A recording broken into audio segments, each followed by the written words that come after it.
பிரார்த்தனை. ஓம் சதாசிவசமாரம்பாம் சங்கராச்சாரிய மத்யமாம் அஸ்மதாச்சாரிய பர்யந்தாம் வந்தே குரு பரம்பராம். ஸ்ருதி ஸ்மிருதி புராணானாம் ஆலயம் கருணாலயம் நமாமி பகவத்பாதம் சங்கரன் லோகசங்கரம். சங்கரம் சங்கராச்சாரியம் கேசவம் பாதராயணம் சூத்ரபாஷ்யகிருதௌ வந்தே பகவந்தௌ புனः புனः. ஈஸ்வரோ குருராத்மேதி மூர்த்திபேத விபாகினி व्योमवद्व्याप्तदेहाय दक्षिणामूर्तये नमः. गुकारस्तु अन्धकारो वै ऋकारस्तन्निवर्तकः अन्धकारनिरोधित्वात् गुरुरित्यभिधीयते. हरि ओम्.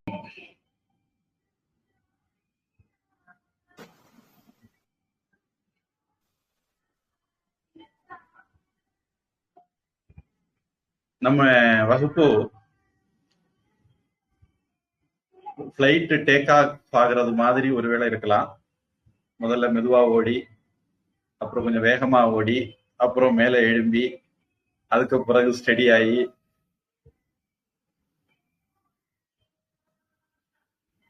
ஒருவேளை ராக்கெட் போற மாதிரி இருக்கலாம். அது சூழ்நிலையை பொறுத்து. அப்புறம் சொற்பொழிவு அப்படிங்கிறது வேற, வகுப்பு அப்படிங்கிறது வேற. பொதுவாக நம்ம சொற்பொழிவு கேட்டு பழகியிருப்போம், வகுப்புகளுக்கு பழகியிருக்க மாட்டோம். அதனால இது ஒரு புது அனுபவமா சில பேருக்கு இருக்கலாம். அது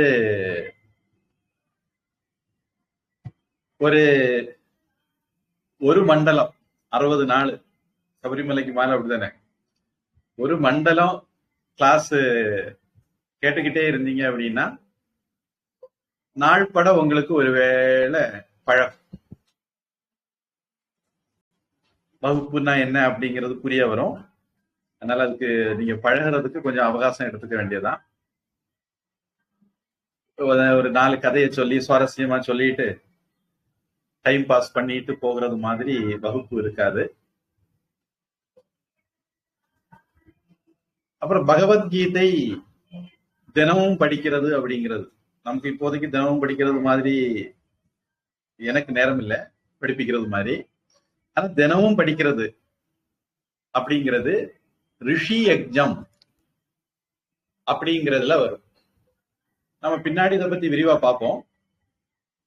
தினமும் சாஸ்திரங்களை படிக்கிறது ஒரு இல்லறத்தான் தினசரி செய்ய வேண்டிய கடமைகள்ல ஒண்ணு. ஒரு இல்லறத்தான் தினசரி 5 விஷயங்களை செய்யணும். பின்னாடி 3வது அத்தியாயம் வரும்போது இதை பத்தி நம்ம விரிவா பார்க்கலாம். தினசரி 5 விஷயங்களை ஒரு இல்லறத்தான் செய்யணும். அந்த 5 விஷயங்கள்ல முதல் விஷயம் பிரம்ம யஜ்ஞம் அல்லது ரிஷி யஜ்ஞம். அதாவது சாஸ்திரங்களை படிக்கிறது, ரிஷிகள் உடைய நூல்களை படிக்கிறது. 2வது விஷயம் தேவ யஜ்ஞம், பகவானை வழிபடுறது. அது நம்ம பொதுவா எல்லாரும் பண்ணுவோமா இருக்கும். இந்த முதல் விஷயம் நிறைய பேர் பண்ண மாட்டோம். முதன்மையான விஷயம் கண்டிப்பா பண்ணணும். ஆண்டவன் அனுகிரகத்துல உங்களுக்கும் இன்னைக்கு நேரம் கிடைச்சது, எனக்கும் நேரம் கிடைச்சது. அதனால நேற்றைக்கும் நாம ரிஷி யஜ்ஞம் பண்ணோம், இன்னைக்கும் ரிஷி யஜ்ஞம் பண்றோம். தினசரி பண்ண வேண்டியது இது. அது போக அதிதி யஜ்ஞம் அல்லது நர யஜ்ஞம், பூத யஜ்ஞம், பித்ரு யஜ்ஞம், இப்படி எல்லாம் இருக்கு. 50 வேள்விகள் அப்படின்னு தமிழ்ல சொல்லுவாங்க. பஞ்சமகா யஜ்ஞங்கள் அப்படின்னு சம்ஸ்கிருதத்துல சொல்லுவாங்க. பொதுவா நான் வகுப்பு எடுக்கும் போது தமிழ்னா ரொம்ப தமிழ்ல பேசுவேன், இங்கிலீஷ்னா இங்கிலீஷ்ல பேசுவேன். ஆனா இந்த வகுப்புல எல்லாம் கொஞ்சம் கலந்து பேசலாம்னு நினைச்சிருக்கிறேன். அதனால உங்களுக்கும் ஈஸியா இருக்கும்னு நினைக்கிறேன். அப்போ அதனால கீதை வகுப்பு தினமும் நடத்த முடிஞ்சதுன்னா அது ஒரு புண்ணியம் தான். தினமும் படிக்க முடிஞ்சா அது ஒரு புண்ணியம். ஒருவேளை நடத்தலைன்னா கூட நீங்க படிக்கலாம், அது ஒரு புண்ணியம். இத ஒரு விஷயம் உங்களுடைய ஒரு பயிற்சியா தொடங்கிருங்க. தினமும் கொஞ்ச நேரம் ரிஷிகள் எழுதிய நூல்களை படிக்கணும். அது எந்த நூலோ நீங்க படிங்க, உங்களுக்கு தெரிஞ்ச பழகுன ஏதோ ஒரு நூல் படிங்க. இப்படி ஒரு ஸ்லோகம் இருக்கு, சுஷாகா உபனிஷத் கீதா விஷ்ணோர் நாம சகஸ்ரகம் ருத்ரம் ச பௌருஷம் சூத்தம் நித்தியம் ஆவர்த்தயேத் புதஹ. ஷாக்கா உபனிஷத், தன்னுடைய ஷாக்கையான உபனிஷத். இதை பத்தி விரிவா இப்ப சொல்ல போல, ஆனா நம்ம காலப்போக்குல நம்முடைய வகுப்புல இதை பத்தி விரிவா விஷயம் சொல்றேன். தன்னுடைய ஷாக்கை உபனிஷத்து படிக்கணும். இந்த இடத்துல ஒரு துரதிருஷ்டத்தை நாம ஞாபகம் வச்சுக்கணும். நாம எந்த அளவுக்கு ஜந்துக்களா இருக்கிறோம் அப்படின்னா, கையாளாதவங்களா இருக்கிறோம் அப்படின்னா, சூடு சொர்ணக்கட்ட ஜென்மமா இருக்கும் அப்படின்னா, நம்முடைய கடமையை செய்யாத ஜென்மமா இருக்கும் அப்படின்னா, 1008 ஷாக்கைகள்ல சுமார் 4-5 ஷாக்கைகள் மட்டும்தான் மீந்திருக்கு. வேதத்துல 1008 ஷாக்கைகள்ல 5-6 ஷாக்கைகள் தான் மீந்து இருக்குது. அதை கூட படிக்கிறதுக்கு இன்னைக்கு ஆளு. பெரிய பொக்கிஷத்தை வச்சுக்கிட்டு அதை பயன்படுத்தாத ஒரு கூட்டம். ஒரு கதை சொல்லுவாங்க, நடந்த சம்பவம் அப்படின்னு. வெளிநாட்டுல ஒரு இடத்துல ஒரு பிச்சைக்காரன் தினசரி ஒரு இடத்துல நின்று அம்மா தாயே பிச்சை பிச்சை அப்படின்னு கேட்டுட்டு இருப்பானா. இப்படி அவங்க ஒரு குறிப்பிட்ட இடத்துல நின்று தொடர்ந்து ரெகுலரா கேட்டு கேட்டு கேட்டு கடைசியில அவனுக்கு ஒரு ரசிகர் கூட்டம் உருவாயிட்டோம். நம்ம நாட்டில தான் பிச்சைக்காரர்களுக்கும் புறம்போக்குகளுக்கும் ரசிகர் கூட்டம் இருக்கிறது சகஜம் தானே. சினிமாக்கார அத்தனை பேருக்கும் ரசிகர் கூட்டம் இருக்கு, நல்லவர்களுக்கு பின்னாடி ஆள் இல்லை. அந்த பிச்சைக்காரனுக்கு அந்த நாட்டுல ஒரு ரசிகர் கூட்டம் உருவாயிட்டு. இப்படியே நாள்பட என்னாச்சது, ஒரு நாள் அந்த பிச்சைக்காரன் இறந்து போனான். உடனே அவருடைய ரசிகர்கள் எல்லாம் என்ன முடிவு பண்ணாங்க, அவனுக்கு அங்க ஒரு சிலை எழுப்பணும் அவனுடைய நினைவாட்டு அப்படின்னு. தமிழ்நாட்டை மாதிரி மக்கள் வரி பணத்துல அப்பனுக்கு சிலை எடுக்கல, அல்லது தன்னுடைய புறம்போக்களுக்கு எல்லாம் சிலை எடுக்கல. ரசிகர்கள் அவங்க சொந்த பணத்துல அவங்களுடைய அந்த பிச்சைக்காரனுக்கு சிலை எடுக்கிறதுன்னு முடிவு பண்ணாங்க. அப்ப அவன் நின்ன இடத்திலேயே சிலை வைக்கணும்னு சொல்லிட்டு அந்த இடத்தை தோண்டினாங்க. அஸ்திவாரம் போடுறது தோண்டுனா உள்ள ஒரு தங்கரியம் கிடைச்சது, ஒரு புதையல் கிடைச்சது. ஒரு பெரிய புதையலுக்கு மேல நின்று அவன் இத்தனை நாளா பிச்சை எடுத்துட்டு வந்து. இதே சூழ்நிலைதான் ஜந்துக்களுடைய சூழ்நிலை. புதையலுக்கு மேல, பொக்கிஷங்களுக்கு மேல, பொக்கிஷங்கள் நிறைந்த ஒரு நாட்டுல நாம இருக்கிறோம், ஒரு தர்மத்துல பிறந்திருக்கிறோம், வாழுறோம். ஆனா அவைகளை நாம பயன்படுத்துறதோ படிக்கிறதோ தெரிஞ்சுக்கிறதோ இல்லை.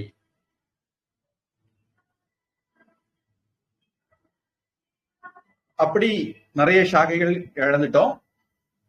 அவரவர் சாக்கையுடைய உபனிஷத்தை படிக்கணும். ஒண்ணு. இப்ப ஆதிசங்கரருடைய சாக்கை தைத்திரிய உபனிஷத், கிருஷ்ண யஜுர்வேதம். அதனால அதனுடைய ஒரு உபனிஷத் தைத்திரிய உபனிஷத். அதனால அதுக்கு அவர் பாஷ்யம் எழுதியிருக்காருன்னு ஒரு கதை இருக்கு. கீதா, ஸ்ரீ கீதை நிறைய இருக்கு. கீதை அப்படிங்கிற வார்த்தைக்கு பல நூல்கள் இருக்கு. அவதூத கீதை, அஷ்டாவக்ர கீதை, ராம கீதை, இப்படி நிறைய கீதை இருக்கு. சுமார் 28 நூல்கள் இருக்கிறதா ஒரு கணக்கு இருக்கு கீதைகள். இதுல கீதா அப்படின்னு சொன்னா அது ஸ்ரீமத் பகவத் கீதா தான். சகசிரநாமங்கள் எத்தனையோ இருக்கு, எல்லா தெய்வங்களுக்கும் இருக்கு. ஆனா சகசிரநாமம் சொன்னா விஷ்ணு சகசிரநாமம் தான். அதே மாதிரி கீதா அப்படின்னு சொன்னா ஸ்ரீமத் பகவத்கீதா, மகாபாரதத்துல உள்ள கீதை. மகாபாரதத்திலேயே புத்தக கீதை இருக்கு. அது இல்ல, கிருஷ்ணன் அர்ஜுனனுக்கு சொன்ன மகாபாரத யுத்தத்துக்கு முன்னாடி சொல்லப்பட்ட ஸ்ரீமத் பகவத்கீதா தான் கீதா அப்படின்னு சொன்னா அறியப்படும். பொதுவா மகாபாரதத்துல நிறைய மணிகள், ரத்தினங்கள் இருக்கு. விதுர நீதி, பிரஷ்னோத்தர,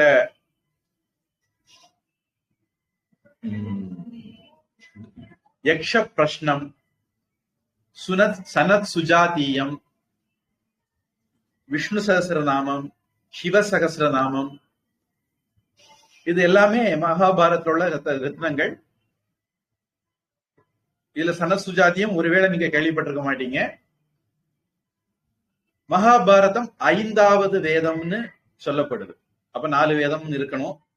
அது 4 வேதம்னா என்ன, ஏன் இது 5வது வேதம் சொல்றாங்க, இந்த மாதிரி விஷயங்களை நம்ம பிறகு விரிவா பார்ப்போம். 5வது வேதம் கருதப்படுகிற மகாபாரதத்துல பல முக்கியமான நூல்கள் இருக்கு. அதுல ஒண்ணு ஸ்ரீமத் பகவத்கீதை. அது 2வது விஷ்ணோர் நாம சகஸ்ரகம். மகாபாரதத்தில் உள்ள வியாசரால் எழுதப்பட்ட விஷ்ணு சகஸ்ரநாமம். இந்த விஷ்ணு சகஸ்ரநாமம் வியாசர் எழுதினார். கிருஷ்ணன் தூண்ட தர்மர் கேட்டு பீஷ்மர் அம்பு படுக்கையிலிருந்து யுதிஷ்டிரருக்கு சொன்னார்.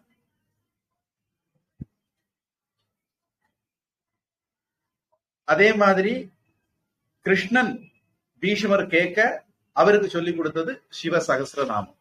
அரிய சிவன் ஒண்ணு, அறியாதவன் வாயில மண்ணு.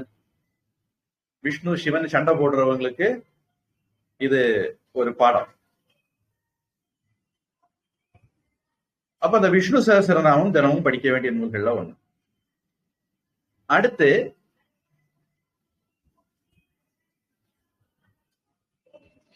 ருத்ரம். வேதம் 4ன்னு வச்சுக்கலாம், இல்ல 5ன்னு வச்சுக்கலாம். பொதுவா 4 அப்படின்னு கருதப்படுது. மகாபாரதம் 5வது வேதம்ங்கிறது அதனுடைய பெருமை கருதி அதுக்கு வழங்கக்கூடிய ஒரு மரியாதை. வேதங்கள் பொதுவா 4ன்னு நினைக்கப்படுது. ரிக்கு வேதம் செய்யுள்களால் ஆன பகுதிக்கு ரிக்கு வேதம்னு பேரு. அதாவது வேதம் ஒண்ணுதான். முதல்ல அதை சரியா புரிச்சுதுங்க. வேதம் ஒண்ணுதான். வியாசர் நாம அதை படிக்காம குப்பை தொட்டி ஆக்கிடுவோம், குப்பையில போட்டுருவோம், அப்படி ஆயிடக்கூடாதுங்கிற பயத்தினால என்னமோ அத 4ஆ பிரிச்சு பொறுப்புகளையும், அதை பாதுகாக்க வேண்டிய பொறுப்புகளையும் பிரிச்சு கொடுத்தார். அதுல செய்யுள்களை தொகுத்த வந்தது ரிக்கு வேதம்.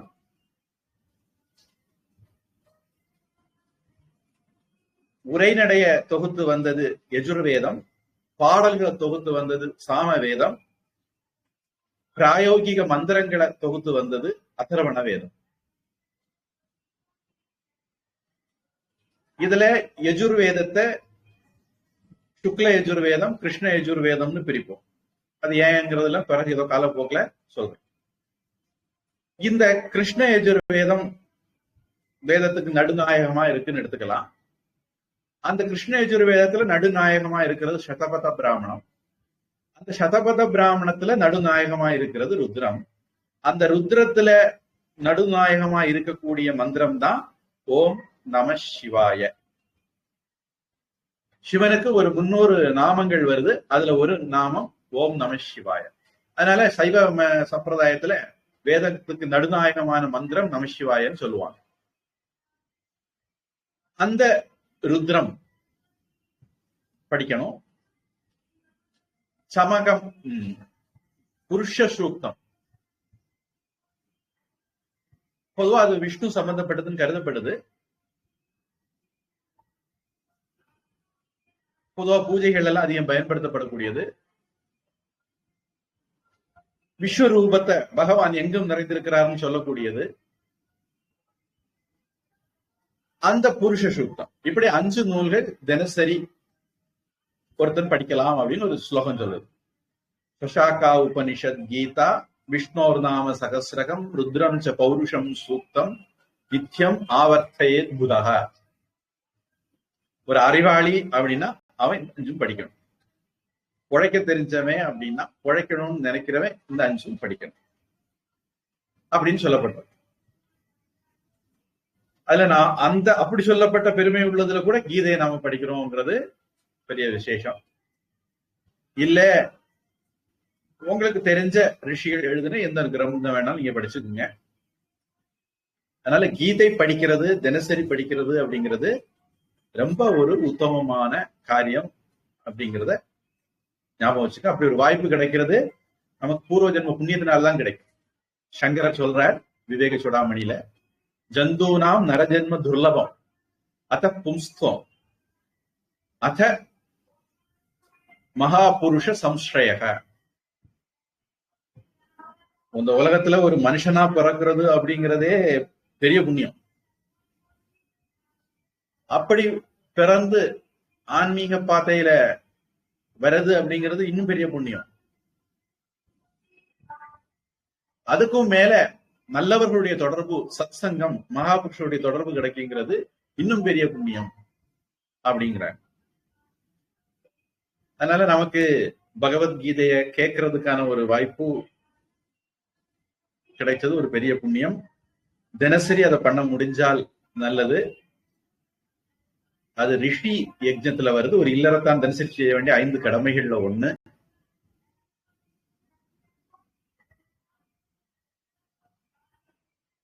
இப்போ கீதை வகுப்புன்னு தொடங்கணும். இப்பவும் சரி, இனிமேலும் சரி, கொஞ்ச நாளைக்கு, அதாவது 6 அத்தியாயம் முடிகிற வரையிலும் பெருசா நாம சாமி பத்தி பேச மாட்டோம். சாமிதான் கீதையை சொல்றாரு, ஆனாலும் நாம சாமி பத்தி அதிகம் பேச மாட்டோம். சில பேருக்கு அது ஒரு நெருடலா இருக்கும். அதனால நான் போய் சொல்லி வைக்கிறேன். சாமி பத்தி பேசுவோம், ஆனாலும் சாமியை பத்தி எவ்வளவு பேசணுமோ அவ்வளவு பேச மாட்டோம். நம்மளை பத்தி நிறைய பேசுவோம். ஜீவாத்மாவை பத்தி நிறைய பேசுவோம், ஆத்மாவை பத்தி நிறைய பேசுவோம். தத்துவமசி அப்படிங்கிற மகா வாக்கியத்துல தொம் பதார்த்தமான மனுஷனை பத்தி நிறைய பேசுவோம். கீதைய அந்த மாதிரிதான் கட்டமைச்சிருக்கு. முதல் 6 அத்தியாயங்கள் தொம் புருஷ வாச்சியார்த்தம், தொம் புருஷத்தை பற்றி சொல்றது, அல்லது இன்னொரு விதமா பார்த்தா கர்மயோகத்தை பற்றி சொல்லக்கூடியது. அதனால நாம என்ன செய்யணும், நாம யாரு, இந்த மாதிரி விஷயங்களுக்கு அதிக முக்கியத்துவம் இருக்கும். அதனால என்னடா இது பகவத்கீதைன்னு தொடங்கினாங்க, கிருஷ்ணனையே காணலன்னு நினைக்க கூடாது. அப்புறம் பக்தி யோகம் சொல்லுவாங்க, அல்லது இன்னொரு விதமா சொன்னா தத் பத வாச்சியார்த்தம் சொல்லலாம். அங்க இறைத்தன்மை பற்றி அதிகமாக பேசப்படும். அப்புறம் 6வது அத்தியாயம் ஞான யோகம் சொல்லுவாங்க, அல்லது அசிப்பத லட்சியார்த்தம் சொல்லுவாங்க. அங்க கூடுதல் தகவல்கள் தரப்படும். 18வது அத்தியாயத்துல ஒரு முடிவுரை தரப்படும். 2வது அத்தியாயத்துல ஒரு முன்னுரை தரப்படும்.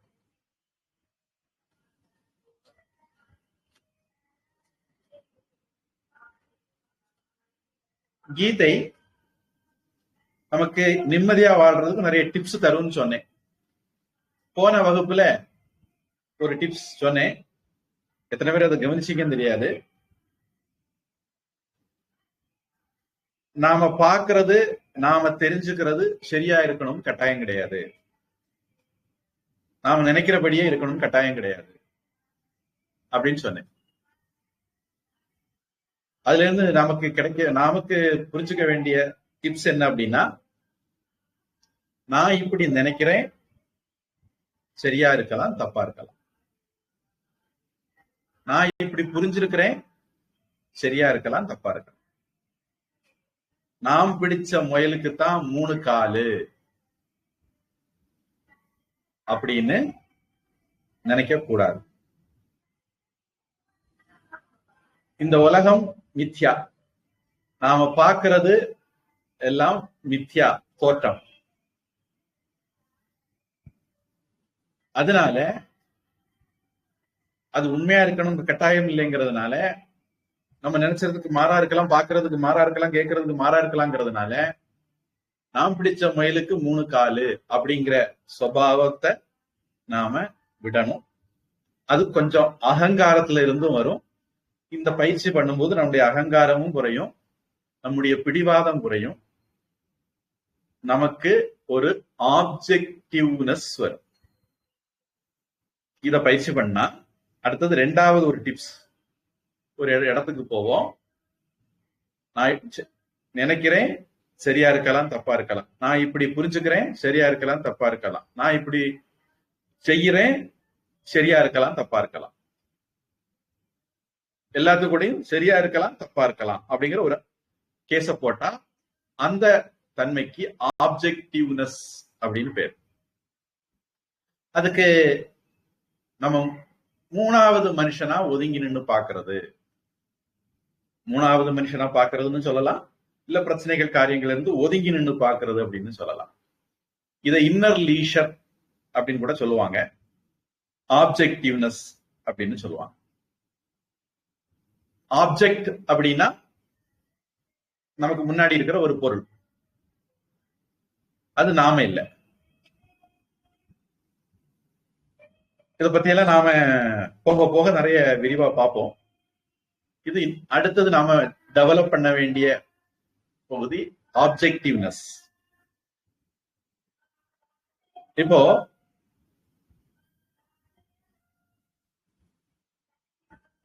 ஒரு விமான விபத்து அண்மையில நடந்திருக்கு. பொதுவா அதனால நாம பாதிக்கப்படல, நமக்கு சங்கடம் இருக்கு, அவங்களுக்காக வேண்டி நமக்கு பிரார்த்தனைகள் இருக்கு நல்ல கதி அடையணும்னு. ஆனா நாம அதனால பாதிக்கப்படல. அதுக்கு கொஞ்ச நாள் முன்னாடி பேல்காம், பேல் அப்படின்னா எருது, ரிஷபம், காம் அப்படின்னா கிராமம். சிவபெருமானுடைய ரிஷபம் தங்கி இருக்கிற இடம் அப்படிங்கிறத அதுக்கு பேல்காம். அது இன்னைக்கு பகல் காம் எல்லாம் ஆயிப்போச்சு, பகல் இரவு எல்லாம் இல்ல, பேல்காம். இந்த பேல்காம்ல மதத்தை கேட்டு இன்னொரு மதத்து பயங்கரவாதிகள் மதத்தை கேட்டு, அவங்க மதத்தை தவிர வேற யாரையும் வாழ விடக்கூடாதுன்னு நினைக்கிறவங்க, அவங்க மதத்தை தவிர மீது எல்லாரையும் கழுத்த எடுக்கணும்னு நினைக்கிறவங்க, அவங்க மதத்தை பத்தி யாரும் எதுவும் பேசக்கூடாது, அவங்க மற்ற மதத்தை பத்தி எல்லாம் பேசலாம்னு நினைக்கிறவங்க, அப்படிப்பட்ட ஒரு கூட்டம் கொண்டது. அப்பவும் நமக்கு வருத்தங்க இருந்தது, அவங்களுக்கு வேண்டிய பிரார்த்தனைகள் இருந்தது. ஆனா அது நம்மள பாதிக்கல. ஏன் சொல்ல போனா உலகத்துல ஒவ்வொரு நிமிஷம் எத்தனையோ பேர் செத்துட்டு இருக்காங்க, எத்தனையோ பேர் கொல்லப்படுறாங்க. ஆனா நமக்கு எந்த பாதிப்பும் இல்லை, நாம சந்தோஷமா தான் இருக்கிறோம். நம்ம இயல்பா இருக்கிறோம், சந்தோஷமா இருக்கிறோம்னு சொல்லாவிட்டா கூட நம்ம இயல்பா இருக்கிறோம். ஏன், எப்படி நடக்குது இது? நமக்கு இயல்பாக நம்ம கிட்ட ஒரு குணம் இருக்கு, ஆப்ஜெக்டிவா இருக்கிறது. நம்ம சுத்தி நடக்கிற எதுவுமே நம்மளை பாதிக்காது. அப்ப எப்ப பாதிக்குது? எப்ப நாம ஒரு விஷயத்த நம்முடைய விஷயம், என்னுடையதுனோ நானோ எடுத்துக்கிறோமோ, அகங்காரமோ மமக்காரமோ ஒரு விஷயத்துல வரும்போது, இன்னொரு விதத்துல ஒரே வார்த்தையில சொன்னா பற்றுதல் வரும்போது, சங்கம் வரும்போது, இந்த வார்த்தைகள் எல்லாம் பிறகு இதில் அடிக்கடி வரப்போகுது. சங்கம் வரும்போது நமக்கு அது துன்பத்தை தரும், பிரச்சனையை தரும். ஒரு வீதியில 2 வீட்டுக்கு டெலிகிராம் வந்தது. நம்ம யூஸ் பண்ற டெலிகிராம்ல இது ஒரு பழைய காலத்து டெலிகிராம், அத தந்தின்னு சொல்லுவாங்க. அந்த காலத்துல தொலைபேசி அலைபேசி எல்லாம் இல்லாத காலத்துல ஆத்திர அவசரத்துக்கு செய்தி கொடுக்கறதுக்கு தந்தின்னு ஒண்ணு இருந்தது. அந்த தந்தி வந்தது 2 வீட்டுக்கு. ஒரு வீட்டுல தந்தி சொல்லிச்சது, பையன் அனுப்பியிருந்தான் மிலிட்டரியில இருந்து, அம்மா எனக்கு லீவு கிடைச்சிட்டு நான் வந்து சேர்றேன், அப்படின்னு. இவனும் மணிகண்டன் தான், அவனும் மணிகண்டன் தான். இன்னொரு வீட்டுக்கு தந்தி, ஏத்த வீட்டுல தந்தி மணிகண்டன் பாகிஸ்தானிய இஸ்லாமிய பயங்கரவாதிகளால் கொல்லப்பட்டாரு, அவருடைய பிரேதம் உங்க வீட்டுக்கு வந்து சேரும் அப்படின்னு இருக்கு. இந்த வீட்டுல ஒரே சந்தோஷம், அந்த வீட்டுல ஒரே அழுக.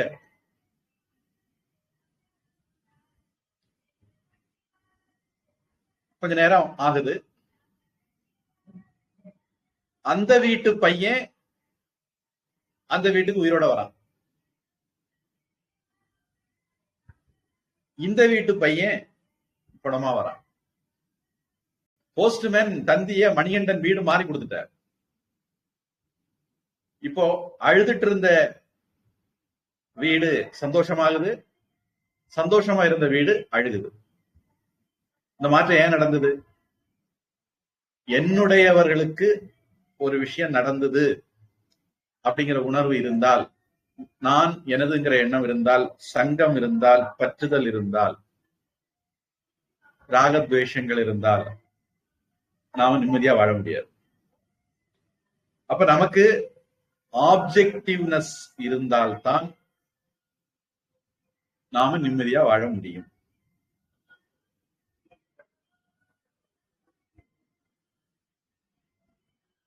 ராமகிருஷ்ணன் சொல்வார், எண்ணெய் தடவிட்டு பலாப்பழத்தை வெட்டினா சக்க பால் ஒட்டாது, இல்லைன்னா அது பால் ஒட்டும். அது மாதிரி இந்த உலகத்துல நாம பற்றுதல் இல்லாம வாழ பழகுனா இந்த உலகத்தினுடைய இன்ப துன்பங்கள் நம்மளை பாதிக்காது.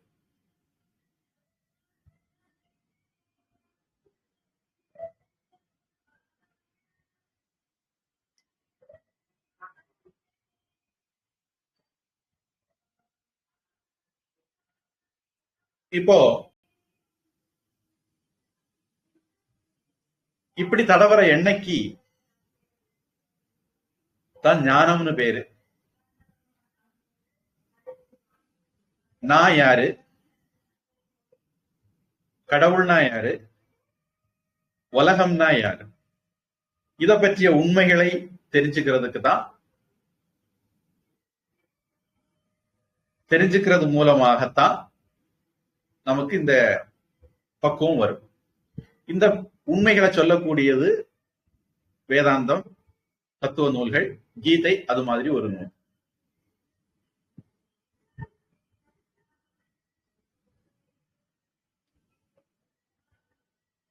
இப்போ நான் யார்? பொதுவா நாம நினைக்கிறோம் நான் யாருன்னு எனக்கு நல்லாவே தெரியும். வேதாந்தம் சொல்லுது, நீ எதை அறிகிறாயோ அது நீ இல்லை. உன்னால பார்க்கப்படுறது நீ இல்லை. உன்னுடையது எதுவோ அது நீ இல்லை. அப்போ என்னுடைய உடம்ப நான் பார்க்கிறேன், அதனால என்னுடைய உடம்பு நான் இல்லை. என்னுடைய வீட்டை நான் பார்க்கிறேன், அதனால அது நான் இல்லை. என்னுடைய காரை நான் பார்க்கிறேன், அதனால நான் இல்லை. அப்போ என்னுடையது நான் இல்லை, என்னால் பார்க்கப்படுவதும் நான் இல்லை. இது நாம பயிற்சி பண்ண வேண்டிய இன்னொரு விஷயம். இதை பத்தி நம்ம கூடுதல் விரிவா பார்ப்போம். இப்ப உங்களுக்கு புரிஞ்சிருந்தது அப்படின்னு நீங்க பயிற்சி பண்ணலாம். அந்த அளவுக்கு நீங்க இன்ப துன்பங்கள் ஒட்டாத ஆளா மாறுவீங்க.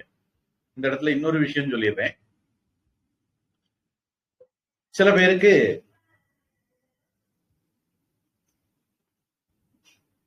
பகவத்கீதை நிம்மதியா வாழ சொல்லுது, சந்தோஷமா வாழ சொல்லுது அப்படிங்கிற போது நான் ஏமாத்துறதுக்காக வேண்டி சொல்லல. நீங்க கவலை இல்லாம வாழுறதுக்கு பகவத்கீதை வழி சொல்லும். துன்பம் இல்லாம வாழ்றதுக்கு இல்ல. நிறைய பேர் ஏமாத்துவாங்க. பகவத்கீதை படிச்சா தலைவலி போகுமா? தலைவலி வராம இருக்கலாம், ஆனா போகும் அப்படின்னு கட்டாயம் கிடையாது. போகிறதுக்கும் வாய்ப்பு உண்டு. அது தலைவலி எதனால வந்ததுங்கிறத பொறுத்து. பகவத்கீதை படிச்சா நோய் நொடிகள் தீருமா? நோயின்னா துன்பம், டிசீஸ், சோக்கேடு அப்படின்னு வச்சுக்கலாம். அது தீரலாம், தீராம இருக்கலாம். ஆனா பகவத்கீதை படிச்சா கவலை இருக்காது, வேதனை இருக்கலாம், கவலை இருக்காது. துன்பம் இருக்கலாம், கவலை இருக்காது. துன்பம் இருக்குன்னு கட்டாயம் கிடையாது, அது நம்ம பிறகு போக பார்ப்போம். ஆனா அது இருந்தால் கூட கவலை இருக்காது. பகவத்கீதை கவலை இல்லாத வாழ்வை பத்தி சொல்லுது, துன்பம் இல்லாத வாழ்வை பத்தி சொல்லுதுன்னு சொல்ல முடியாது. இப்ப கவலைக்கு துன்பத்துக்கு வித்தியாசம் இருக்குதா அப்படின்னா ஆமா இருக்கு. மூக்குன்னு இருந்தா ஜலதோஷம் இருக்கும், தலைன்னு இருந்தா தலைவலி இருக்கும், வயர்னு இருந்தா வயிற்றுவலி இருக்கும், முட்டுன்னு இருந்தா முட்டு வலி இருக்கும். சரீரத்துக்குன்னு ஒரு தர்மம் இருக்கு. இது எல்லாமே நம்ம 2வது அத்தியாயம் வரும்போது விரிவா பார்ப்போம். அதனுடைய தர்மத்தை நம்ம மாத்த முடியாது. நெருப்பினுடைய தர்மம் சுடுறது, பனிக்கட்டியுடைய தர்மம் குளிர்றது, கருப்பினுடைய தர்மம் இனிக்கிறது, வேம்பினுடைய தர்மம் கசக்கிறது. அதாவது அதனுடைய தர்மத்தை மாத்தாது. நம்முடைய உடலுக்கும் ஒரு தர்மம் இருக்கு, அது மாறாது. நம்முடைய உடல் நான் இல்லை அப்படின்னு சொல்றது மூலமா, புரிய வைக்கிறது மூலமா நம்மை கவலை இல்லாத மனிதனாக கீதை மாற்றும்.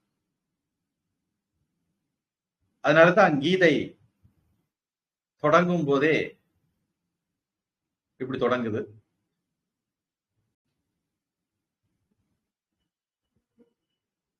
இரண்டாவது அத்தியாயம் 11வது ஸ்லோகம். அசோச்யான் அன்வசோச்சஸ்தம் பிரஜ்ஞாவாதாம்ஸ்ச பாஷசே கதாசூன் அகதாசூன்ஸ்ச நானுஷோச்சந்தி பண்டிதாக.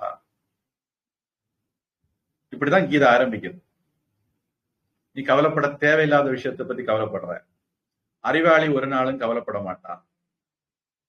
மூச்சை விட்டவனை வச்சோ மூச்சு இருக்கிறவனை பத்தியோ அறிவாளி கவலைப்பட மாட்டான்.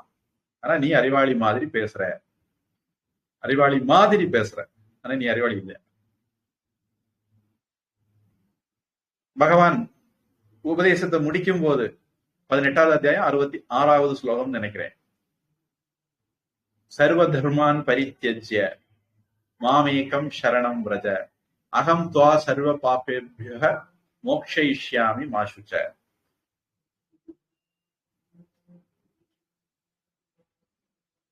கவலைப்படாத, நான் இருக்கேன், எல்லாத்தையும் பாத்துக்கிறேன், மா சுச்ச கவலைப்படாத அப்படின்னு முடிக்கிற. பகவத்கீதை அதனால கவலை இல்லாம வாழ்றதை பற்றி சொல்லுது, நிம்மதியா வாழ்றதை பற்றி சொல்லுது, சந்தோஷமா வாழ்றதை பற்றி சொல்லுது. இப்ப சில பேருக்கு கேள்வி வரலாம், அரையும் குறையுமா வேற விஷயங்கள் தெரிஞ்சிருக்கிறவங்க, கூடுதலா தெரிஞ்சிருக்கிறவங்களுக்கு கேள்வி வரலாம். பகவத்கீதையில கர்மயோகம் சொல்லப்பட்டிருக்க, பக்தி யோகம் சொல்லப்பட்டிருக்குது, ராஜயோகம் சொல்லப்பட்டு அப்படியெல்லாம் சொல்றாங்க. ராஜயோகம் சொல்லப்பட்டிருக்குது, ஞான யோகம் சொல்லப்பட்டிருக்குது. அப்படியெல்லாம் சொல்லப்படலையானா சொல்லப்பட்டிருக்கு. பகவத்கீதையில மருத்துவம் இருக்கு, யோகம் இருக்கு, ஆரோக்கியத்தை பத்தி சொல்லியிருக்கு, சமையலை பத்தி சொல்லியிருக்கு, மனவியல் பத்தி சைக்காலஜி பத்தி சொல்லியிருக்கு, சைக்கோ தெரப்பி கூட இருக்கு. அப்படியெல்லாம் இருக்கா அப்படின்னா ஆமா, பகவத்கீதையில அதுவும் இருக்கு. பகவத்கீதையில பிசிக்ஸ் இருக்கு, கெமிஸ்ட்ரி இருக்கு, பயாலஜி இருக்கு. பகவத்கீதையில அஸ்ட்ரானமி இருக்கு. அஸ்ட்ராலஜி இல்ல, நான் இப்ப சொன்ன வார்த்தையை சொல்றேன். பகவத்கீதையில எல்லாம் இருக்கு. நான் இப்ப சொன்ன வார்த்தை அஸ்ட்ராலஜி இல்ல, அஸ்ட்ரானமி. ஜோசியம் பாக்குறது இல்ல, வானியல். அஸ்ட்ரானமி இருக்கு, ஜோதிஷம் அப்படின்னு அதை சம்ஸ்கிருதம் சொல்லுவாங்க. நம்மளை பொறுத்தவரைக்கும் ஜோதிஷம்னா கல்யாண வயசு வந்த உடனே பிள்ளைக்கு மாப்பிள்ளை பொருத்தம் பார்க்கறதுக்கு மாப்பிள்ளை தேடி போறது, பொண்ணு தேடி போறது, அது நம்ம படிச்சிருக்கிற ஜோசியம்ங்கிற வார்த்தைக்கு அர்த்தம். அதனால நான் அதை ஜோசியம்னு வச்சுக்குவோம். வேதத்துல சொல்லப்பட்டிருக்கிறது ஜோதிஷம்னு வச்சுக்குவோம். மலையாளிக்கு எல்லாமே ஒண்ணுதான், தமிழ்நாட்டுக்காரங்களுக்கு தான் இந்த வித்தியாசப்பான்னு சொல்ல முடியும். புவியியல் இருக்கா? இருக்கு. வரலாறு இருக்கா? இருக்கு. ஈகோசிஸ்டம் இருக்கா? இருக்கு. என்ன ஈகோசிஸ்டத்தை காப்பாற்றுறது பத்தி இருக்கா? இருக்கு. சுற்றுப்புற சூழலியல். கீதையில இப்படி என்னென்னமோ இருக்கு, இல்லைன்னு சொல்ல வரல. ஆனா கீதையினுடைய தாற்பயம் அப்படின்னா கவலை இல்லாம எப்படிங்கிறதா, அதுக்கான வழியை சொல்றதுதான். நாம சென்னைக்கு போறோம், வழியில நாகர்கோவில், திருநெல்வேலி, மதுரை, திருச்சி எல்லாம் வரும். அது மாதிரி இந்த லட்சியத்தை பார்த்து போற வழியில பல விஷயங்கள் வருது. ஆனால் லட்சியம் கவலை இல்லாம வாழ்றது எப்படி, சந்தோஷமா நிம்மதியா வாழ்றது எப்படி அப்படிங்கிறது.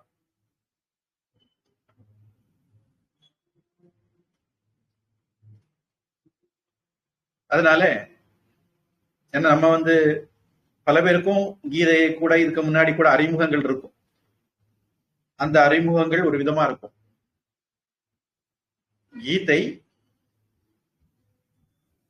ஒரு யுனிக், தனித்துவமான ஒரு நூல். அது என்ன அப்படிங்கிறது நாம புரிஞ்சுக்கணும். நேற்றைக்கு அதை பத்தி லேசா தொடங்கினேன். சில விஷயங்களை யோசிச்சுட்டு வரவும் சொன்னேன். இப்ப நீங்க அன்மியூட் பண்ணி உங்க அபிப்பிராயத்தை சொல்லலாம். நான் சொன்னேன் 2 விதமான பிரமாணம் இருக்கு, பிரத்யக்ஷ பிரமாணம், அனுமான பிரமாணம். 2 மூலமா தான் பொதுவா நம்ம அறிவு சம்பாதிக்கிறோம். வேற ஏதாவது வழி இருக்கான்னு கேட்டிருந்தேன். ஏதாவது உங்களுக்கு வழி வேற விதமாகவும் நாம அறிகிறோம் அப்படின்னு தோணுச்சுதுன்னா சொல்லுங்க, எப்படி அறிகிறோம் சொல்லுங்க.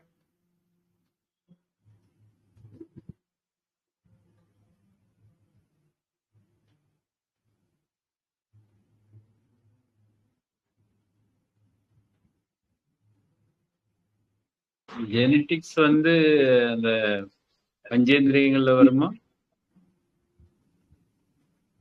ஜெனடிக்ஸ் பஞ்சேந்திரியங்கள்ல நேரடியா வராது. அதை இப்படி எடுத்துக்கலாம். நாம இந்த ஜென்மத்துல நமக்கு சில அனுபவங்கள் வருது, அந்த அனுபவங்கள் வாசனையா மாறுது, அந்த வாசனையா அடுத்த தலைமுறைக்கு கடத்தப்படுது.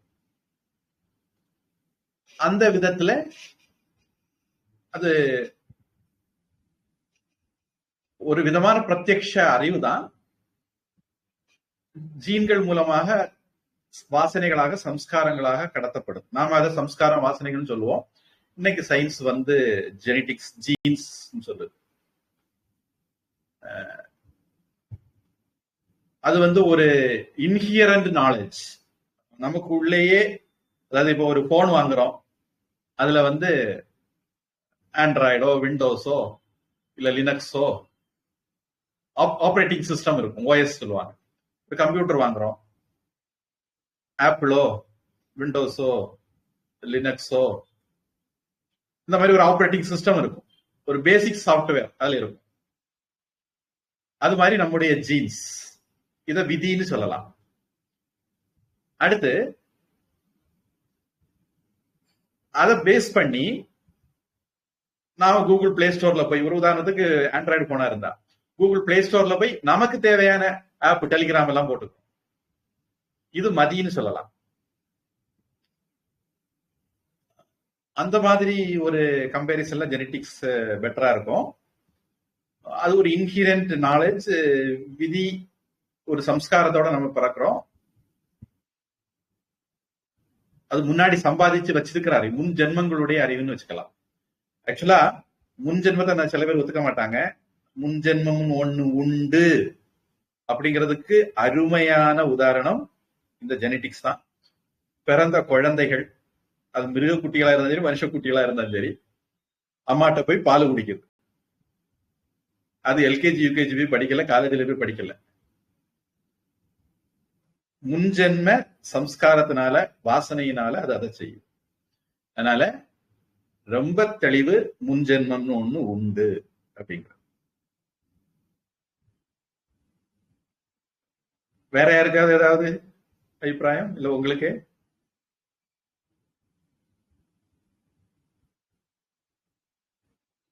சரி, நான் ஒரு இது சொல்றேன்.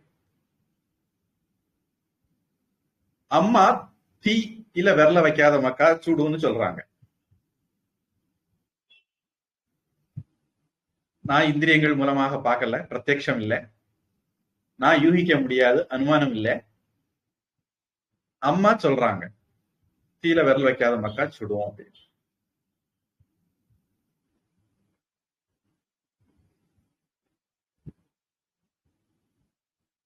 இப்படி பெரியவங்கள் மூலமாக நமக்கு அறிவு வருது. இத ஆப்த வாக்கியம் அப்படின்னு சொல்லுவாங்க. இன்னொரு விதமா பெரியவங்கள் ரிஷிகளுடைய வார்த்தைகளுடைய தொகுப்புங்கிறதுனால ஸ்ருதி பிரமாணம், உரையளவைன்னு தமிழ்ல சொல்லுவாங்க. ஸ்ருதி பிரமாணம் அல்லது ஆப்த வாக்கியம், பெரியவர்கள் சொல்றதை கேட்குது. இந்த பெரியவங்கள்லாம் யாரு அப்படின்னா அவங்க ஃபுல் ப்ரூஃப் பெரியவங்க. அதாவது அவங்க கண்டிப்பாக தப்பா சொல்லாததுக்கு வாய்ப்பே இல்லை. அவங்க சர்வ நிச்சயமா ஒன்ன தெரிஞ்சுக்கிட்டு சொல்றாங்க. அந்த வித்தியாசம் கொஞ்சம் குறைவான அவகாசம் இருக்கு. ஏன் நமக்கு பிரமாணங்கள் தேவை அப்படின்னா அறிவு பெறதுக்கு. அந்த அறிவு இப்படி 3 விதமா வரலாம்னு சொன்னேன். இது ஒரு சின்ன விஷயமா நான் சொல்லியிருக்கிறேன். இத 6, 10 அப்படின்னு எல்லாம் சொல்றவங்க இருக்காங்க. நான் நம்முடைய சௌரியத்துக்கு 3க்குள்ள அதை அடக்கி சொல்லியிருக்கிறேன். இதுல வேற அந்த விஷயங்களை அனுமானம்ங்கிறதுக்குள்ளேயே நாம அடக்கிடலாம் அப்படிங்கிறதுனால விரிவா பார்த்தா 10 வந்துடும். இப்போ சயின்ஸ் சுருக்கமா பார்த்தா, விரிவா பார்த்தா பிசிக்ஸ், கெமிஸ்ட்ரி, பயாலஜி, இன்னும் விரிவா பார்த்தா organic chemistry, inorganic chemistry, zoology, botany, அது மாதிரி பிசிக்ஸ்லயும் எலக்ட்ரிக்கல் எட்ஸெட்ரா எல்லாம் வருது. அத மாதிரி நான் உங்களுக்கு சுருக்கமா சொல்றேன். அதாவது குழந்தைகளுக்கு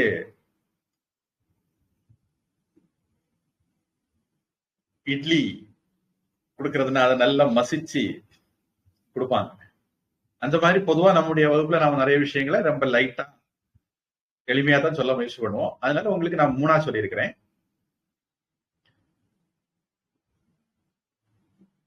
இதுல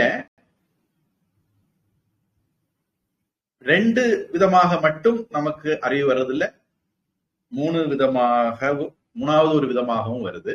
அது நாம ரிஷி வாக்கியம் சொல்றோம், ஆப்த வாக்கியம்னு சொல்றோம், ஸ்ருதின்னு சொல்றோம், சாஸ்திரம் அப்படின்னு சொல்லலாம்.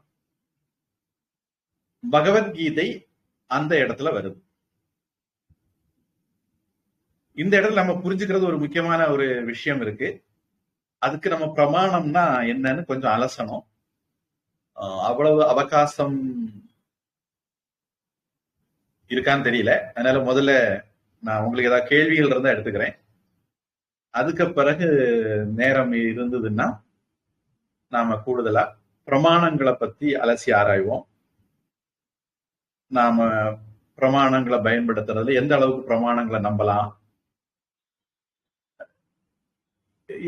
இப்ப ரிஷி வாக்கியத்தை மட்டும் நம்புறதுக்கு என்ன, எதனால அதை நம்பணும், பகவத்கீதை என்ன மாதிரி கண்ணோட்டத்தோட அணுகணும், இந்த மாதிரி எல்லாம் சில விஷயங்கள் நாம புரிஞ்சுக்கணும். அப்பந்தான் அந்த ஒரு பாவனையோட நம்ம கீதையை படிக்க முடியும். கீதைக்கு ஒரு ஸ்பெஷல் இடம் இருக்கு, அது நம்ம பார்ப்போம். ஏதாவது கேள்வி இருந்தா சொல்லுங்க, கேளுங்க.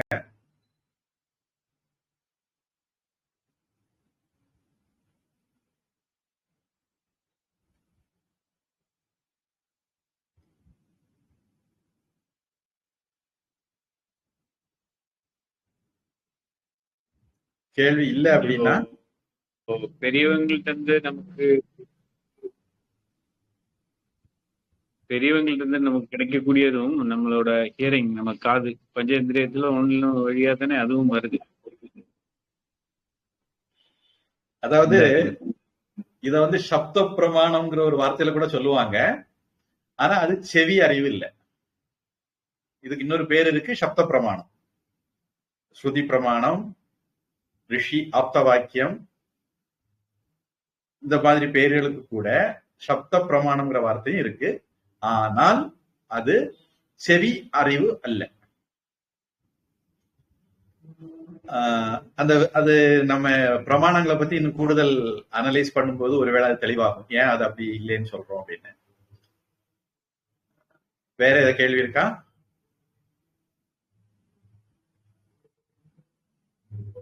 இல்லைன்னா ஒரு சுமார் 15 நிமிஷம் இருக்கு, அதனால பிரமாண டாபிக்குள்ளே கூட போகலாம்னு நினைக்கிறேன்.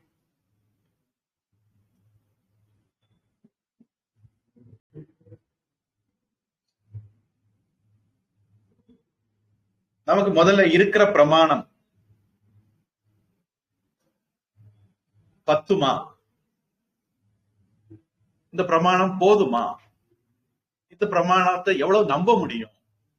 அப்படி ஒரு சிக்கல் இருக்கு. நம்முடைய அன்றாட அனுபவத்துல, நேற்றுக்கு தான் நான் உங்களுக்கு தெளிவா சொன்னேன், நம்ம கண்ணை நம்மளை ஏமாத்தும். அப்ப நம்முடைய இந்திரியங்கள் நம்மளை ஏமாத்தலாம். பல தடவை நம்ம நம்முடைய இந்திரியங்கள்ல ஏமாறுறோம். நல்ல பளிச்சுன்னு ஒரு உதாரணம் அது சொல்றதா இருந்தா, கண்கட்டு வித்தை, மேஜிக், மாயாஜாலம், மனச படிக்கிறது. நம்ம பொதுவா மேஜிக்னு சொல்றோம், இது பல அம்சம் இருக்கு. அதுல ட்ரிக், தந்திரம் இருக்கு, நம்ம கண்ணை ஏமாத்துறது இருக்கு, வேகமா செய்யறதுனால மாயாஜாலம் இருக்கு, சித்தி, அஷ்டமா சித்தி சொல்லுவாங்க. இதெல்லாம் சில தனி ஒரு பெரிய டாபிக், அதெல்லாம் அது இருக்கு. சிலருக்கு சில பவர் இருக்கும், அது கூட இருக்கு. அதுல அந்த ஆளால கண்ணுக்கு தெரியாம போக முடியும், பெரிய ஆளாக முடியும், நல்ல பாரமாக முடியும், மிதக்க முடியும், இந்த மாதிரி எல்லாம் சில விஷயங்கள். யோக சாதனைகள் மூலமாக இந்த மாதிரி சித்திகள் வரும், அஷ்டமா சித்தின்னு சொல்லுவாங்க. இது எல்லாமே இதுல அடங்கி இருக்கு. நம்முடைய கண்ணு நம்மளை ஏமாத்த முடியும் அப்படிங்கிறத நம்ம நேற்றைக்கு பார்த்தோம். இத மாதிரி நம்முடைய 5 இந்திரியங்களுமே நம்மளை ஏமாத்த முடியும். அதுல நம்ம முழுக்க நம்ப முடியாது. நாம அல்ப அறிவுள்ள மனிதர்கள், அதனால நாம ஜீவாத்மா அப்படின்னு எடுத்துக்குவோம். நம்ம இன்னொரு சந்தர்ப்பத்துல நாம பரமாத்மான்னு சொல்ல போறோம், ஆத்மான்னு சொல்ல போறோம். அது பிறகு இப்போதைக்கு நாம இந்த உடம்புன்னு நம்மள நினைக்கிறோம். அதனால நாம ஜீவாத்மா, நாம அல்பாத்மா. அதனால நம்முடைய ஒரு உதாரணத்துக்கு நான் கண் எடுத்துக்கிறேன். நம்முடைய கண்ணுக்கு லிமிட்டேஷன் உண்டு, ஒரு வரையறை உண்டு. இப்போ எனக்கு இந்த 2 கண்ணும் ஒரே மாதிரி இல்லை. இந்த கண்ணு நார்மல், இந்த கண்ணு பார்வை போய் வந்திருக்கு, அது சரியில்லை. அதனால இப்ப நான் ஒரு ஒத்த கண்ணு சிவராசன் தான். எனக்கு இப்படி தெரிய வேண்டியது இப்படி தெரியும். அதனால எழுத்துக்கள் எல்லாம் படிக்க முடியாது. நான் பழையபடி கொரோனாவுக்கு பிறகு என்னுடைய வகுப்புகள் எல்லாம் தொடங்கி நடத்தாததுக்கு இது ஒரு காரணம். முன்னாடி ஊர் ஊரா போய் கிளாஸ் நடத்திட்டு இருந்தேன், அது போகாததுக்கு இந்த கண்ணு பிரச்சனை ஒரு காரணம். இப்போ கண்ணு பார்வையில நமக்கு பிரச்சனை வரலாம். எனக்கு இது அந்த பிரச்சனைக்கு முன்னாடி கூட கண்ணுல பவர் இருந்தது.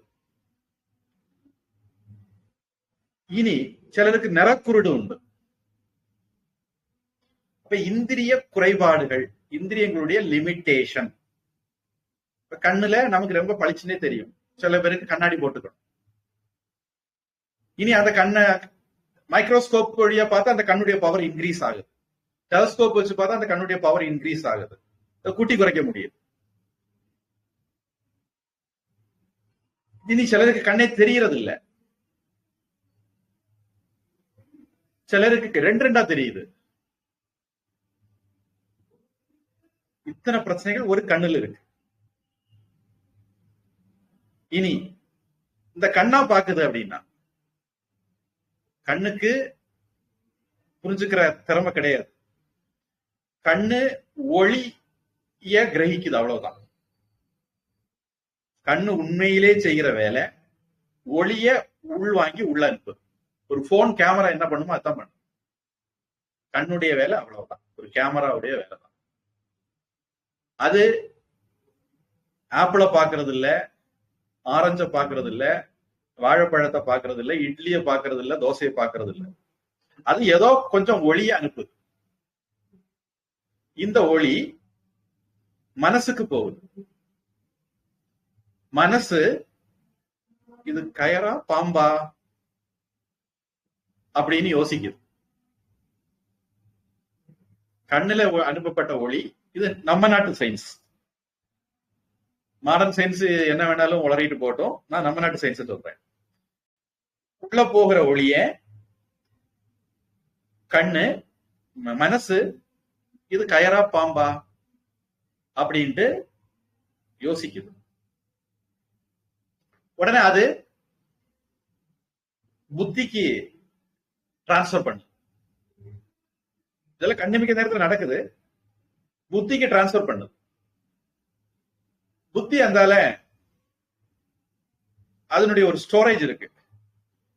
குற்றவாளிக்கு எல்லாம் விரல் ரேகை டேட்டா வச்சிருக்கிறது மாதிரி, போட்டோ எல்லாம் டேட்டா வச்சிருக்கிறது மாதிரி, அதுகிட்ட சித்தம்னு ஒரு டேட்டா ஸ்டோர் இருக்கு. உடனே புத்தி அங்க போய் இதை கம்பேர் பண்ணி பாக்கு. இது ஆப்பிள், இதுக்கு பூர்வ வாசனை இருக்குது, பூர்வ அறிவு இருக்குது. அதை வச்சுட்டு இது ஆப்பிள், இது ஆரஞ்சு, இது வாழைப்பழம், இது பாம்பு, இது கயிறு அப்படின்னு முடிவு பண்ணும். இந்த மனசு சரியா இருக்கணும், அது குழப்பம் இல்லாம இருக்கணும், பைத்தியம் இல்லாம இருக்கணும்.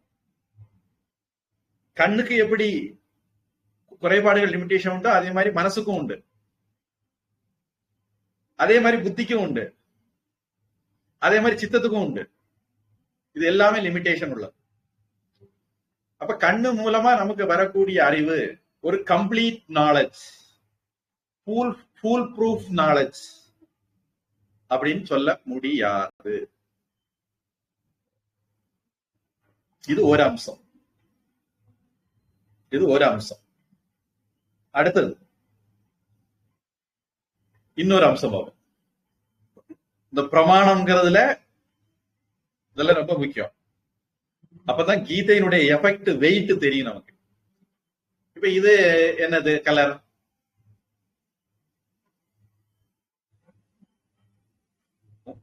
உங்களுக்கு கேமரா ரெசல்யூஷனை பொறுத்து வித்தியாசமா தெரியலாம். சொல்லுங்க. காவி. இப்போ இது காவி, இது கோடு மாதிரி போகுது. ஆமா, அது பச்சை. உங்களுக்கு பச்சையா தெரியுதா? சரி, எனக்கு நீளமா தெரியுது வச்சுங்க. ஒருவேளை இன்னொரு கருப்பா தெரியல அந்த பேருக்கு, எனக்கு நீளமா தெரியும். இப்போ யாராவது இல்ல நானே, நீ ஒவ்வொருத்தரும் இப்படி சொல்றீங்க, நான் என்ன பண்ணேன், இப்படி வச்சுக்கிட்டு காதுல வச்சு பாக்க, நீங்க சொன்னது சரிதானா, காவிதானா அப்படின்னு சொல்ல. இல்ல, இது மஞ்ச, நான் காதுல வச்சு பார்த்தேன், இது எனக்கு தெரிஞ்சது இது மஞ்ச அப்படின்னு சொன்னா ஒத்துக்குவீங்களா? ஒத்துக்க மாட்டோம். நிறங்கள், வடிவங்கள் அப்படின்னு வந்துட்டா கண்ணுதான் பிரமாணம், காது பிரமாணம் இல்லை. மூக்கு பிரமாணம் இல்ல.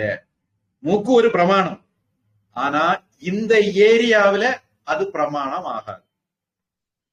தோல் பிரமாணம் இல்ல, நாக்கு பிரமாணம் இல்ல. நிறத்தை பத்தி கேள்வி கேட்டால், இல்ல வடிவத்தை பத்தி கேள்வி கேட்டால், இது என்ன வடிவம் அப்படின்னு கேட்டா செவ்வகம். இத பத்தி கேள்வி கேட்டால் கண்ணுதான் பிரமாணம். அப்போ இந்த விஷயத்துக்கு இதுதான் பிரமாணம்னு இருக்கு. உலகத்துல ஒரு ஏற்பாடு இருக்கு. நிறைய மடைய மாதிரி என்ன பண்றாங்கன்னா, சயின்ஸ் இதை பத்தி இப்படி சொல்லலையே, சயின்ஸ் படி இது சரியில்லையே, சயின்ஸோட போய் உரசி பார்த்துட்டு இருக்காங்க. தங்கத்தை உரசி பாக்குறது மாதிரி ஆன்மீகத்தை, கீதைய, தத்துவத்தை சயின்ஸோட உரசி பார்க்கிற ஒரு மடையர் கூட்டம் இருக்கு. சயின்ஸ்னா என்னது அப்படிங்கிற தெளிவான, சயின்ஸ் எதுக்கு பிரமாணம் அப்படிங்கிற தெளிவு இல்லாததுனால இன்னும் நிறைய பேர் ஆன்மீகத்துக்கு அறிவியல் பூர்வமா விளக்கம் எல்லாம் கொடுக்கறது கிளம்பியிருக்காங்க. அவங்களுக்கு என்ன நல்ல எண்ணம், அப்படியாவது இந்த நவீன தலைமுறைக்கு நம்ம ஆன்மீகத்தை கொண்டு சேர்த்தரணும் அப்படின்ட்டு. அப்போ தன்னுடைய விஷயத்துல தான் தான் ராஜா. இது ரெண்டாவது விஷயம். இப்ப சொன்ன விஷயத்துல ரெண்டு அம்சம் இருக்கு. முதல் அம்சம், குறிப்பிட்ட விஷயத்துலதான் ஒரு பிரமாணம் வேலை செய்ய முடியும், தனிக்காட்டு ராஜா. ரெண்டாவது அம்சம், தன்னுடைய விஷயத்துல தான் தான் ராஜா, அதனுடைய ஏரியாவில அதுதான் சுப்ரீம், இன்னொரு பிரமாணம் வேலை செய்ய முடியாது.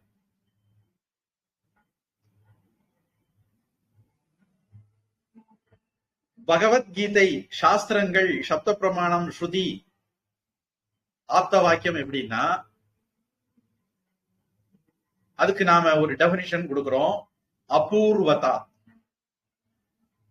அபூர்வதா அப்படின்னா, இதுக்கு முன்னாடி உள்ள எந்த பிரமாணங்களாலேயும் எந்த ஒரு விஷயத்த அறிய முடியலையோ, அறிய முடியாதோ, அந்த விஷயத்தை பத்தி பேசுறதுக்கு தான் பகவத்கீதை, சாஸ்திரங்கள், சப்த பிரமாணம்.